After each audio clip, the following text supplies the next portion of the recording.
بسم اللہ الرحمن الرحیم۔ ہمارے پاس ایک سوال آیا ہے سرزمین پہلگام سے۔ انہوں نے پوچھا ہے کہ حضرت ہمیں اس سوال کا جواب فرمائیے کہ جو ہم عشر دیتے ہیں، اگر ہم پیٹیوں کے حساب نہ دیں، سیبوں کے حساب سے نہ دیں، تو کیا ہم پیسوں کے حساب سے دے سکتے ہیں؟ یعنی کہ جب پورا مال اتارے ہم، مال اتارنے کے بعد پھر جب پیسہ آ جائے، کیا ہم پیسہ کے حساب لگائیں؟ تو کیا ہم کس طرح دے سکتے ہیں؟ دیکھیں، قرآن پاک کی آیت ہے هو الذي أنشأكم جنات معروشات وغير معروشات والنخل والزرع مختلفا أكله والزيتون والرمان متشابه وغير متشابه كلوا من ثمره إذا أثمر وآتوا حقه يوم حصاده۔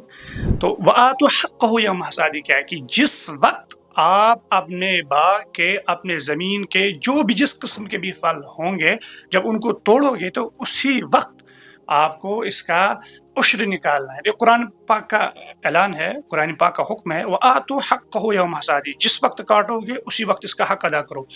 اب بہت سارے ایسے ہیں کہ نہیں ہمارے پاس مال زیادہ ہے، ہم حساب نہیں لگا سکتے ہیں۔ اب جب ہم مال بیچیں اس کے بعد جو پیسہ ہے تو ہم کس حساب سے دیں؟ بہت ساروں کا سوال ہے کہ جی کیا ہم دوائی کا خرچہ کاٹ لیں، کھاد کا خرچہ کاٹ لیں، جو ہم باغان میں اپنے باغان میں جو دوائی لگاتے ہیں کیا اس کا خرچہ بھی کاٹیں؟ تو شریعت نے اس لیے وہ پرسم 20واں اور 10واں پرسم میں وہ سمجھاؤں گا 10واں اور 20واں کیا ہوتا ہے۔ جو علاقے، جو زمین یا جو علاقے سیراب ہوتے ہیں، خود ہی بارانی علاقے خود بخود سیراب ہوتے ہیں، ان کے علاقوں میں اچانک بارش پڑ جاتی ہے، جون جولائی کے موسم میں بارش خود ہی پڑ جاتی ہے، یا اوپر پہاڑوں سے پانی آ جاتا ہے تو اور خود کیا کہتے ہیں سیراب ہو جاتے ہیں، انہیں پانی لگانے کی ضرورت نہیں پڑتی ہے۔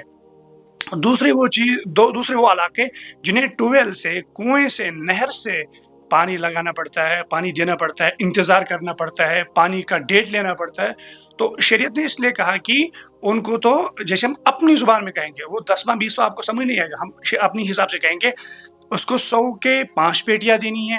کس کو؟ جس کو ٹویل سے، کنویں سے یا نہر سے پانی کا انتظار کرنا پڑے، ڈیٹ لینا پڑے، پھر پانی سے اس کو سیراب کرنا پڑے، تو اس کو 5 پیٹیاں دینی ہے۔ اور جو علاقے خود ہی سیراب ہوتے ہیں، بارانی علاقے ہیں، اچانک بارش پڑ جاتی ہے، پہاڑی علاقے ہیں، ان کو 100 کا 10 پیٹیاں دینی ہے، یعنی 10% دینا ہے۔ تو یاد رکھیں جب وہ لوگ مال بیچیں گے، اب اگر وہ پیسے کے حساب سے دیں گے، جن کے باغات خود ہی سیراب ہو جاتے ہیں آسمان کے پانی سے، بارانی علاقے پہاڑوں سے پانی آ جائے، ان کو دینے 1,00,000 کے 10,000 روپے۔ اور وہ علاقے جن کو ٹویل سے، کنویں سے اور کیا کہتے ہیں نہر سے پانی سے، نہر کے پانی سے کو سیراب کرنا پڑتا ہے، تو ان کو دینے ہیں 1,00,000 کے 5,000 روپے۔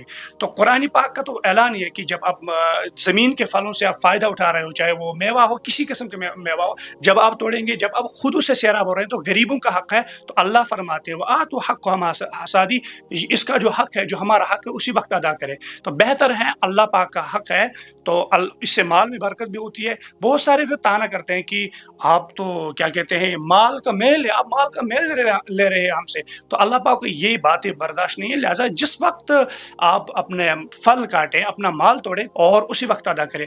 اب یہ بات بھی ہے، اگر وہ کہیں گے کہ ہم بعد میں اس کا مال سے مال ادا کریں گے، جیسے کہ پیسے آئیں گے پھر ہم حساب لگا دیں گے، تو وہ بھی بہتر ہے، مگر ادا کرنا کسی بھی صورت میں۔